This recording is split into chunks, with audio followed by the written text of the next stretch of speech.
Boa noite, irmãos. A gente começou um pouquinho tarde, mas o livro de Gálatas, ele não é um livro difícil, eu acho, da gente compreender. Ele é até interessante porque ele lembra o assunto do livro de Romanos, só que o livro de Romanos é bem mais complexo do que o livro de Gálatas. Então é um jeito da gente entender melhor, porque é uma defesa que Paulo faz do Evangelho. E é um livro curtinho, ele tem 6 capítulos. Eu até tinha lido, e aí algumas partes, e aí hoje eu falei, vou colocar de novo, como eu vou levar na aula, eu gosto de ter fresquinho, né? Aí eu coloquei lá no Valparaíso, quando eu cheguei no Gama eu já tinha terminado. Coloquei para ir escutando. Então é um livro curto, mas claro que se você for meditar, você não vai conseguir ler tão rápido, né? Só estava revendo algumas verdades. Então qual que é o conteúdo do livro? Ele é um confronto sério entre Paulo e os cristãos que moravam na Galácia. E também pessoas, né, nascidas lá que estavam em outras regiões, como, acho que aqui na frente vai falar, Psídia, Frígia, né, outras regiões ali próximas. E aí o livro ele vai apresentar um confronto sério que Paulo está tendo entre ele e esses cristãos por causa de alguns missionários judeus que tinham chegado ali, saídos de Jerusalém, e eles estavam afirmando que os gentios eles precisavam ser circuncidados para fazer parte do povo de Deus. Então, para deixar esses conceitos bem claros, quem que é judeu? Naquela época, né? Quem realmente fazia parte ali da linhagem de Abraão, do povo de Israel.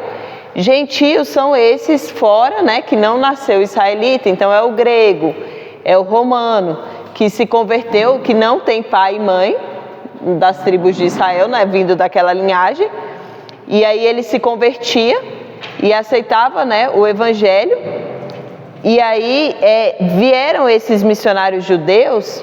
Eles vieram para esse local e aí eles começaram a afirmar que essas pessoas que eram como eu e você, que eram gentios, quando eles recebiam o evangelho, eles tinham também que fazer algumas coisas, algumas práticas que os judeus faziam para serem considerados povo de Deus. Então é como se hoje, a gente vai explicar, vai ficar basicamente nesse assunto, é como se hoje a gente aqui é convertido, a gente acredita em Cristo, mas aí vem algum judeu, descendente mesmo, lá de Israel, e ele fala, não, ok, eu acredito em Cristo, igual você, pastor João, igual você, mas você precisa circuncidar, você precisa respeitar as leis alimentares que a gente faz, né, as regras, você precisa guardar o sábado para você ser considerado povo de Deus. Então, esses missionários, a gente vai ver mais na frente, não são pessoas que não acreditavam em Jesus. Eles acreditavam, mas eles acreditavam também que os gentios, além de se converterem, né, de terem fé em Jesus, eles precisavam viver como judeus para serem incluídos na aliança. Quem foi que escreveu esse livro? Foi o apóstolo Paulo, essa carta, né? E ele fala que é acompanhado de todos os irmãos. Então ele não escreveu só, escreveu endossado por todos os irmãos que estavam com ele. A data, provavelmente, cerca de 55 anos depois de Cristo. Então o pastor gosta de situar, né? Se a gente tem o ano 0, quando Cristo nasceu, aí ele morre com 33 anos, então ali 20 anos mais ou menos depois que Cristo morreu, né? 20 e pouquinho. Então, alguns pensam também 47 a 48 anos depois de Cristo. Sem indicar de onde, em nenhum lugar na carta, Paulo fala onde ele estava quando ele escreveu. Para quem que ele escreveu? Como eu falei para vocês, para cristãos, pessoas que tinham se convertido, mas que eram gentias, né? Não eram judeus de nascimento e estavam ali vivendo naquela região da Galácia. Em que ocasião? O pastor até falou na aula passada, né? Eu assisti, achei interessante que realmente antes ele não dizia em que ocasião tinha sido escrito o livro, mas agora no Novo Testamento ele está colocando. E aí esse livro ele foi escrito quando as igrejas da Galácia, como eu falei para vocês, foram invadidas por algumas pessoas que Paulo até se refere como agitadores ou como perturbadores, que começaram a questionar esse evangelho que Paulo levou para eles. E eles não questionaram só o evangelho, mas eles questionaram também se Paulo teria realmente essa autoridade como apóstolo, né? E aí, aparentemente, esses gálatas que vivem lá, eles estão quase se rendendo a esses ensinos.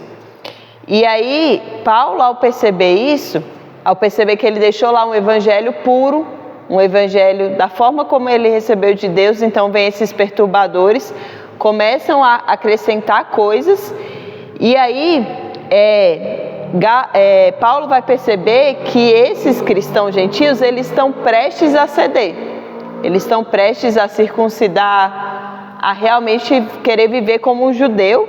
E aí Paulo ele vai escrever com firmeza para ele defender a mensagem que ele tem pregado desde o início, que é o evangelho. Quais são as ênfases do livro? Primeira coisa, que o apostolado e o evangelho de Paulo veio diretamente de Cristo e de Deus, não foi por homens, a gente vai explanar melhor isso.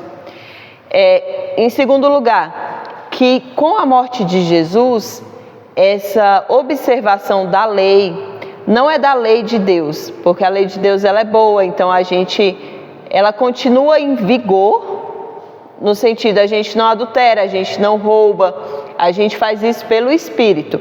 Mas essas observâncias religiosas que são étnicas, né? Que é étnico? Que era do povo judeu de fazer, essas a gente não observa mais. Então, quem tem que ser circuncidado? O judeu. Paulo não estava indo contra o judeu ser circuncidado. Então, os filhos de judeus, eles deveriam continuar sendo circuncidados. Mas essa observância religiosa, ela é para o povo judeu, ela não era para quem era de fora. E as últimas ênfases são algo que a gente já vem estudando nos últimos livros, que quem produz a justiça em nós é o Espírito Santo, e não você observar as regras da lei. Porque algumas pessoas, elas iam contra o Evangelho, porque elas queriam que a gente seguisse o Evangelho e a letra da lei, né? Mas Paulo ele vai mostrar que a lei, ela não conseguiu converter os corações, ela conseguiu mostrar que o nosso coração era pecaminoso. É igual Paulo fala, se eu não tivesse lido lá, na lei, que eu não posso desejar o esposo do meu próximo, então, da minha próxima, né? Então, a lei vem dizer que eu não posso cobiçar o marido da minha amiga. Mas se não tivesse a lei me dizendo isso, talvez eu nem percebesse que o fato de eu ficar pensando, não estou falando que é isso não, viu gente? Amor, te amo, não estou cobiçando o marido de ninguém.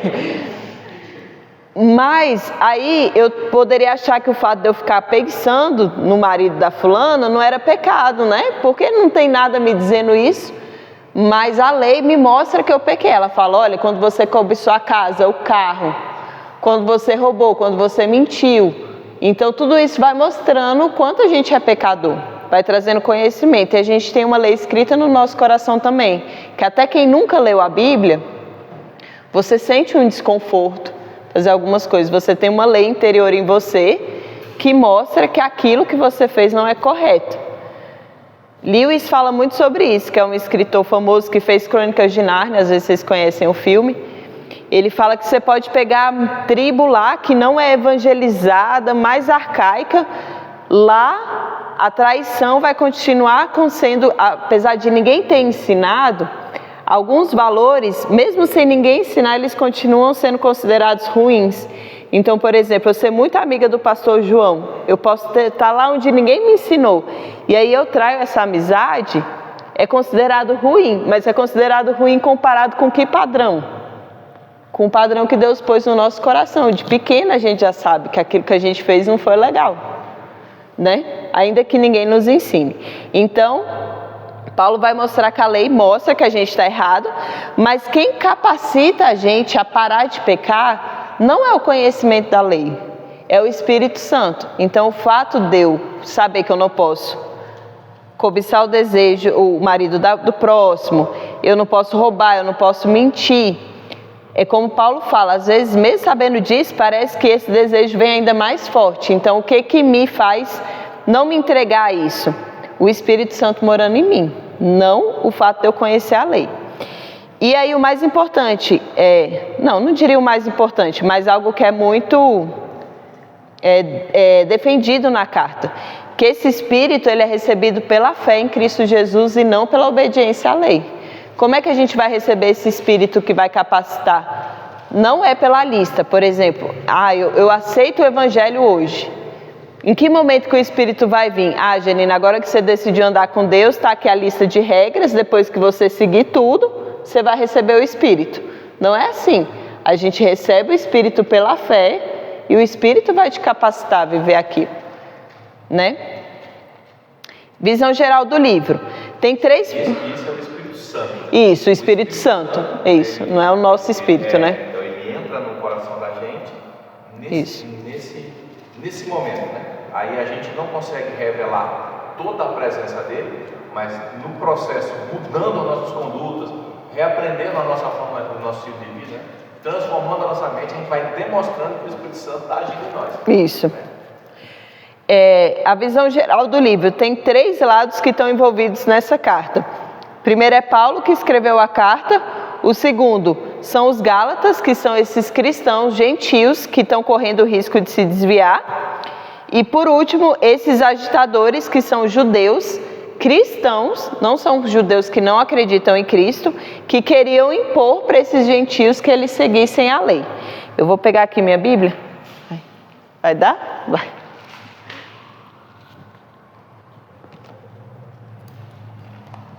Peraí, gente, que eu fiz um papelzinho aqui. Já fiz. Para a gente ler alguns trechos. Que forem. Okay. Então eu acho que bem aqui no comecinho a gente já consegue ter uma ideia do que Paulo está falando, né? Aqui no capítulo 1, versículo 6, Paulo ele vai dizer assim: eu admiro-me de que vocês estejam abandonando tão rapidamente aquele que os chamou pela graça de Cristo para seguirem outro evangelho, que na realidade não é o evangelho. Então é bem isso que a gente está falando. Paulo ele está vendo que os Gálatas eles estão quase cedendo e ele está admirado. Rapaz, vocês estão deixando rápido, né? Aquilo que eu ensinei, que foi o evangelho puro, por algo que na verdade não é o evangelho. Então ele fala: o que ocorre é que algumas pessoas estão perturbando vocês, querendo perverter o evangelho de Cristo. Mas ainda que nós, ou um anjo dos céus, pregue um evangelho diferente daquele que lhe pregamos, que seja amaldiçoado. Como já dissemos, agora repito: se alguém lhes anuncia um evangelho diferente daquele que já receberam, que seja amaldiçoado. Então Paulo está dizendo: eu entreguei para vocês o evangelho como o evangelho realmente é. E se eu um dia começar a pregar diferente para vocês, que eu seja amaldiçoado, não me escute mais. E se o próprio anjo do céu vier e pregar o evangelho diferente desse que eu tenho pregado para vocês, que seja amaldiçoado também. Então Paulo, ele está visivelmente indignado. Como em outras cartas que a gente já viu, o pastor disse que gostei muito da aula, o pastor sabe dar aula bem, né? Ele vai trazendo emoção assim, de 2 Coríntios, a gente vê que Paulo estava triste, né? Naquela ocasião, não foi nem visitar. Já nessa carta aqui, ele está muito emocionado. Você vê ele sendo muito firme pela causa do evangelho, defendendo o que o evangelho de fato é. E ele escreve com o coração muito cheio do Espírito Santo. Ele escreve parecendo os profetas no Antigo Testamento, quando viam o povo em perigo, né? E Paulo ele vai usar críticas muito fortes contra aqueles que estão agitando os Gálatas, e também alguns apelos emocionais para os Gálatas. Gente, sério que vocês estão abandonando isso tão rápido, né? E críticas também. Tem um momento que Paulo fala assim: esses que querem mutilar vocês porque a A circuncisão, ela é uma espécie de mutilação, né? Você tira a pele ali do prepúcio, ele fala, antes eles mutilassem eles mesmos, né? Então você vai vendo que ele vai falando, argumentando de maneira enfática. E a reação de Paulo lembra também a reação de Deus quando Israel rejeitava a Deus. Então é aquele apelo emocionado, é aquele apelo para realmente a pessoa sair daquela situação. Então Paulo, ele não está só debatendo uma doutrina, ele não está fazendo de forma fria, olha gente, é porque o evangelho, ele é assim, assim. Não, ele está defendendo apaixonadamente o que é o evangelho, né? E a pergunta que a gente tem que fazer é o que poderia ter provocado essa reação tão forte em Paulo, a ponto dele escrever uma carta de maneira tão firme, né? Será que isso era tão sério que ele precisava ser tão firme assim com as suas palavras? Uma coisa que eu esqueci de falar no início é que a gente está usando o livro do Gordon Fee, o Como Ler a Bíblia livro por livro, né? Aí a gente explica direitinho da forma como ele traz cada carta. Então, por que Paulo está tão indignado? Porque o evangelho está em risco. Às vezes a gente acha que não. A gente acha que se acrescentar uma coisinha aqui, uma ali, não traz tanto risco assim ao evangelho. Mas para Paulo, isso ameaçava tudo que Deus estava fazendo pelos gentios, por meio de Cristo. Então as pessoas estavam tentando impor a lei judaica aos gentios para eles fazerem parte do povo de Deus. Só que para Paulo, isso é muito sério, porque para Paulo, se o Gálata aceitar a circuncisão, talvez para a gente fosse assim, só uma regrinha, mas também não tem problema, gente, quero viver com os judeus, o que é circuncidar? Mas para Paulo, quando você faz isso, é como se você estivesse dizendo que a cruz não é suficiente. Ele é bem claro ao dizer isso. Lá em Gálatas 2:21, ele vai falar assim. Gálatas 2:21.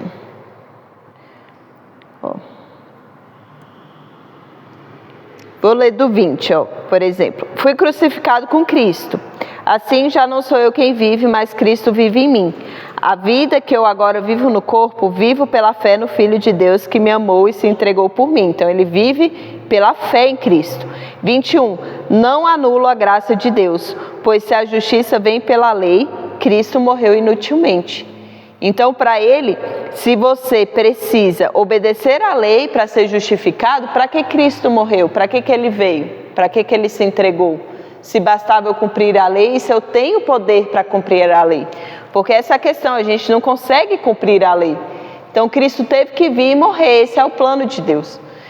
Então, se a gente consegue fazer, para Paulo não é suficiente. E em alguns outros momentos ele vai falar, se vocês estão acreditando nisso, vocês estão decaindo da graça. Então, para ele a história da salvação, para ele não, essa é a verdade. O que esses judeus estão fazendo é distorcendo o que é o plano de salvação.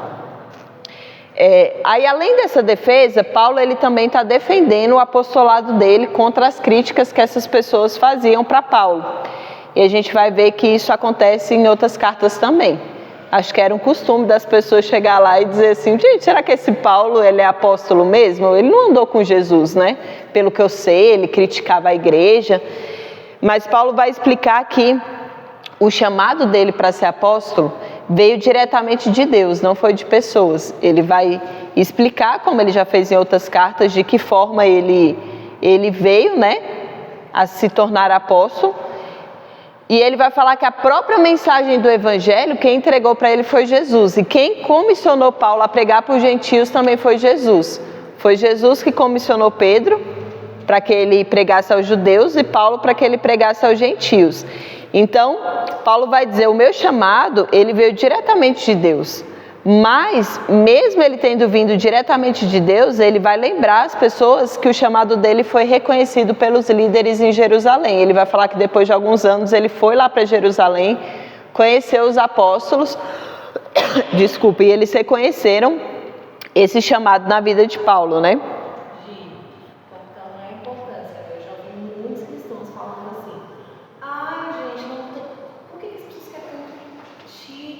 Às vezes eu converso sobre isso com algumas pessoas, inclusive aqui, a pessoa fala, mas você não precisa disso, precisa. Você precisa do reconhecimento da igreja. sobre alguém. Porque às vezes a pessoa fala, mas ela já está fazendo, deixa ela fazendo, deixa ela estar tranquilo, que ela está desenvolvendo. Mas não é só Jesus que tem que reconhecer isso. Tem também para que quando vem esses questionamentos, até mesmo para que a própria igreja saiba que aquela pessoa é destinada. Que ela tem uma autoridade, né? Faz isso aí, confusão entre a igreja, dentro do povo de Deus, para que as pessoas duvidem que aquela pessoa tem um chamado de Deus. Então, muitas vezes a gente fica muito nessa área com medo de reconhecimento do ser humano, e eu acredito que sim, a gente tem que entender a Deus e entender que o nosso lugar é de humildade o mais possível, de entender. Porém, esse reconhecimento não pode só vir de Deus. Eu acredito que foi muito correto. Você vê que Paulo se esforçou, inclusive, para ter esse conhecimento da igreja.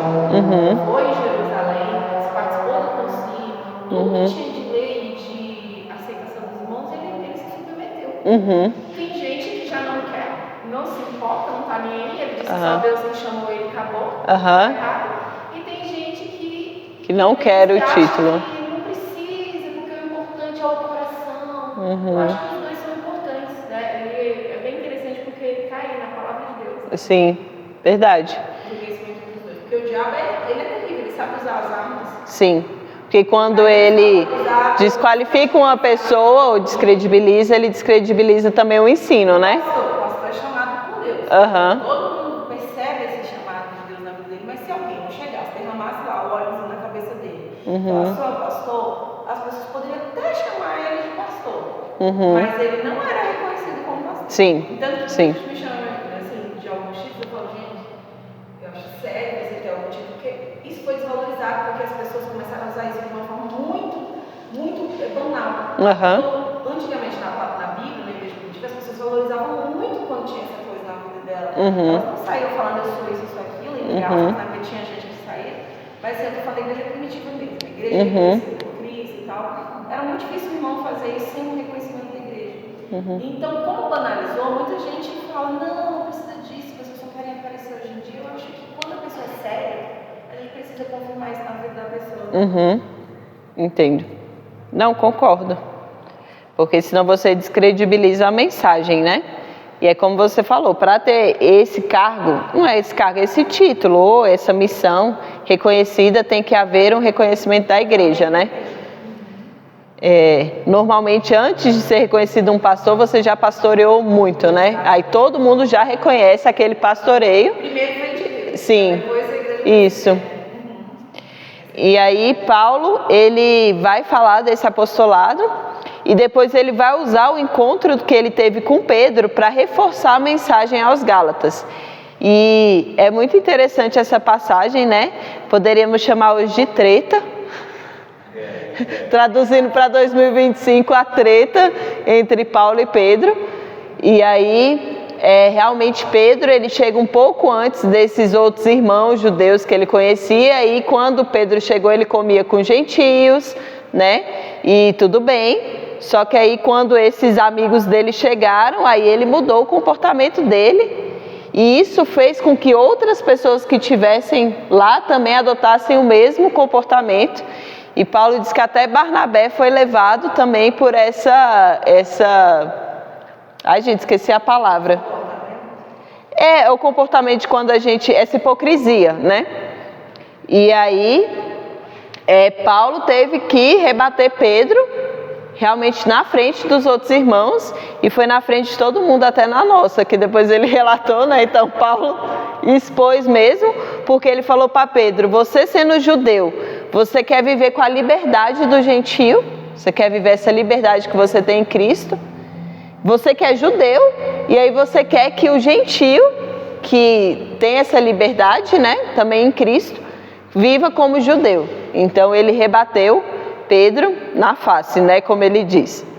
E aí, qual é o ponto-chave de toda essa história? É que a cruz de Cristo e o Espírito, eles acabaram com essa necessidade que nós temos de observar a lei judaica. Para nós, gentios, nós não precisamos observar a lei judaica.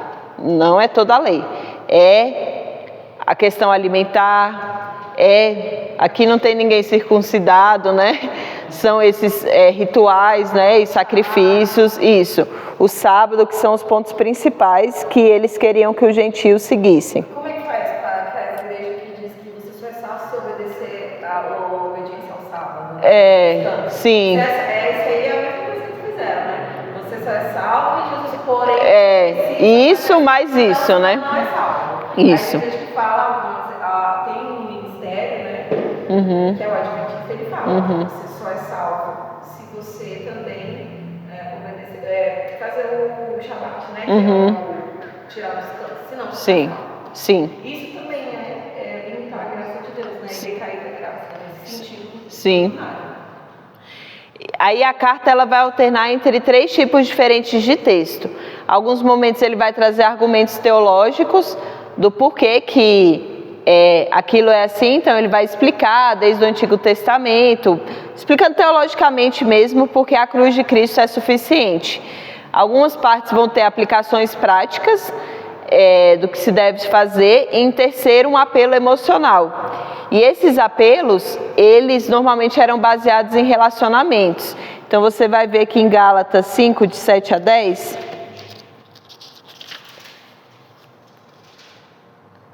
ele vai dizer assim, você vê que ele se relacionava com aqueles irmãos, né? Era uma igreja que ele tinha ali fundado, e ele vai falar assim, vocês corriam bem, quem os impediu de continuar obedecendo à verdade? Então ele realmente está trazendo esse apelo de quem conhece, cara, você estava indo bem, quem é que está te impedindo de você continuar seguindo o evangelho? Tal persuasão não provém daquele que o chama, então não provém de Deus. Um pouco de fermento leveda toda a massa, né? Estou convencido no Senhor de que vocês não pensarão de nenhum outro modo. Aquele que os perturba, seja quem for, sofrerá condenação. Já até a parte 2, isso aqui é um exemplo de aviso sobre consequências que Paulo vai fazer, e também de críticas. Aqui, na verdade, é uma crítica aos agitadores. Ele vai fazer isso em alguns momentos, né? Nesse ponto aqui, por exemplo, ele está falando, quem está perturbando vocês vai sofrer condenação, e no versículo 12 é aquele que eu falei para vocês, né? Quanto a esses que os perturbam, quem dera que eles se castrassem, né? E Paulo também vai avisar sobre as consequências de você adicionar coisas ao evangelho. Aí, por exemplo, aqui no 4, de 8 a 11, Paulo está dizendo assim, quando vocês não conheciam a Deus, vocês eram escravos daqueles que por natureza não são deuses. Mas agora, conhecendo a Deus, ou melhor, sendo por Ele conhecidos, como é que vocês estão voltando àqueles mesmos princípios elementares, fracos e sem poder? Querem ser escravizados por eles outra vez? Vocês estão observando dias especiais, meses, ocasiões específicas e anos. Temo que os meus esforços por vocês tenham sido inúteis. Então Paulo está avisando sobre a consequência. Se você começa a voltar, na verdade quando ele era escravo, ele não queria seguir a lei, né? Porque era escravo do pecado. Aí agora que ele é livre, ele quer voltar a um jugo de escravidão e ficar observando todas aquelas coisas. E Paulo está dizendo, vocês estão observando isso tudo. Aí eu começo a fazer o Shabá, festa não sei o que, não sei o que, não sei o que, viver como judeu, circuncido lá o Bernardo, Renan. E aí ele está falando, se vocês fizerem isso, o esforço que eu fiz para pregar o evangelho para vocês está sendo inútil, né? Agora, conselhos específicos para a leitura.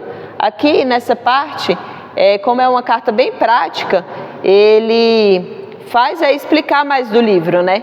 Ele vai mostrar que a grande pergunta que está em debate é que quem é verdadeiramente herdeiro da promessa que foi feita para Abraão. Porque Deus fez uma promessa a Abraão de nele abençoar todas as famílias da terra, né?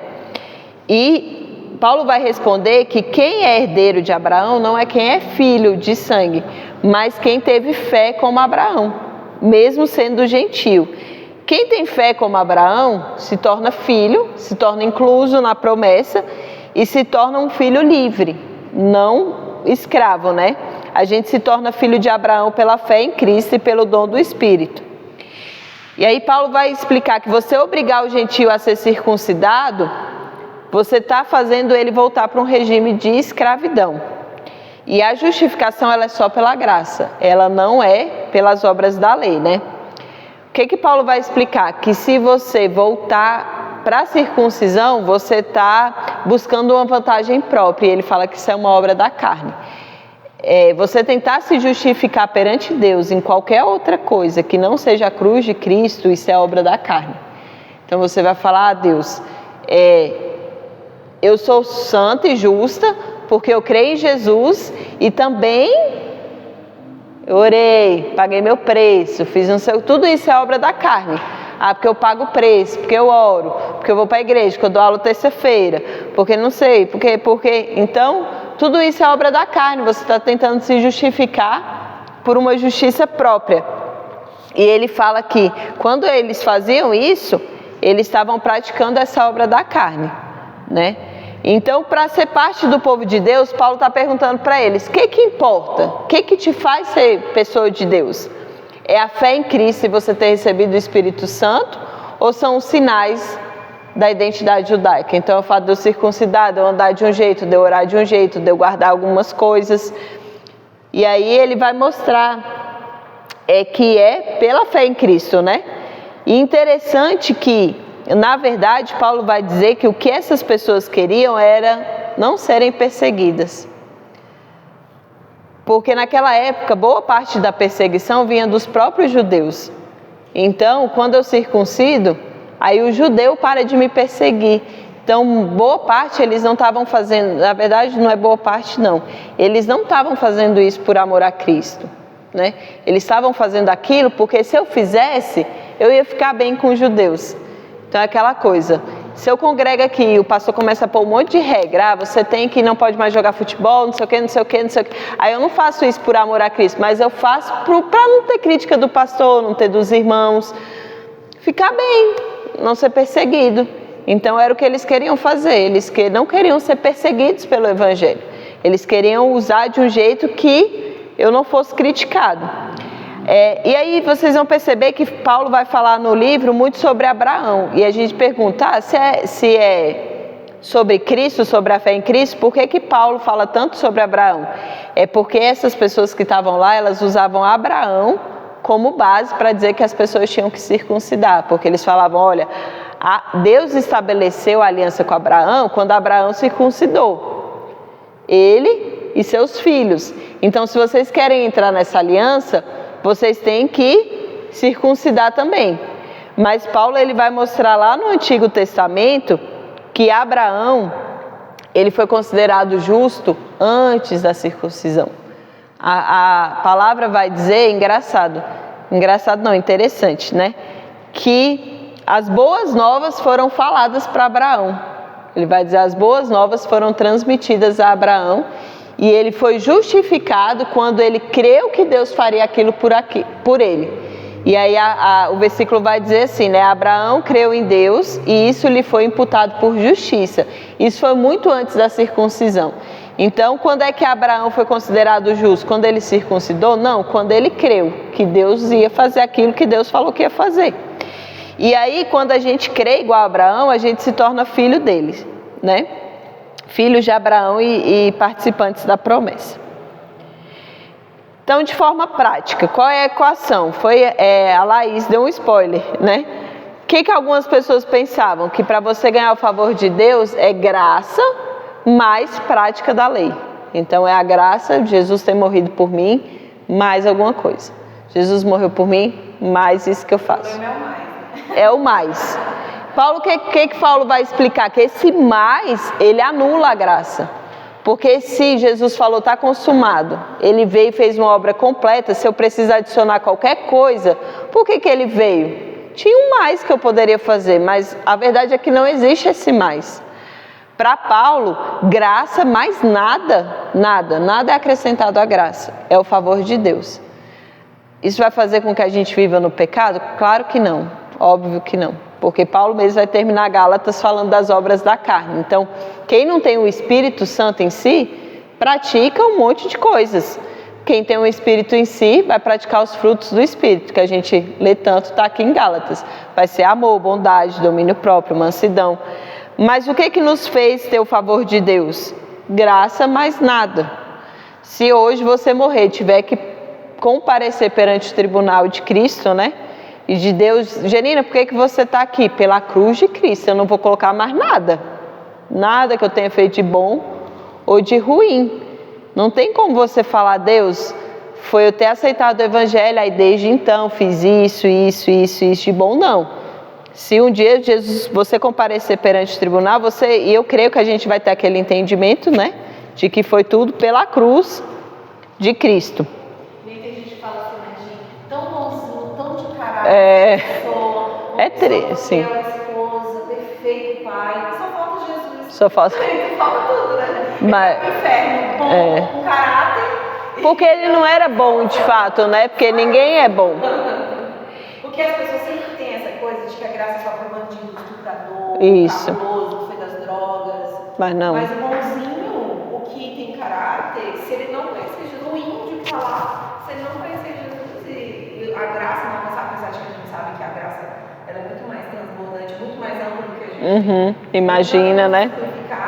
Sim. Tem pessoas que talvez nunca ouviram o Evangelho e o Espírito Santo converteu essa pessoa, sim, né, automaticamente.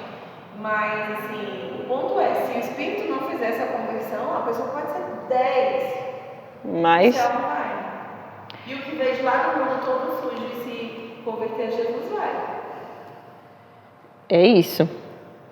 Mas é que a gente tem essa condição, né? Sim, de bonzinho, mas a verdade é que ninguém é bom. Quando você vai se analisar perante a lei, você vai ver que ninguém é bom, né? Bom só existe um, que é o próprio Deus, né? O Deus, Jesus e o Espírito. Então, Paulo, o que ele vai usar? Ele vai lembrar a experiência que os Gálatas tiveram com o Espírito. Então, os Gálatas já tinham recebido o Espírito Santo. Aí ele vai falar, quando foi que vocês receberam o Espírito Santo? Foi quando vocês circuncidaram? Quando foi que vocês receberam? Quando é que você começou a ter o Espírito em você, né? A manifestação do Espírito? Foi quando você começou a guardar? Não, as leis, né? Então, Paulo vai falar, e agora vocês estão querendo andar por esse caminho? Né? Não faz sentido. Então, Paulo vai explicar que a lei ela foi um guia das pessoas até que Cristo viesse. Ela era um tutor mesmo. Mas agora que Cristo veio, a gente é salvo pela fé.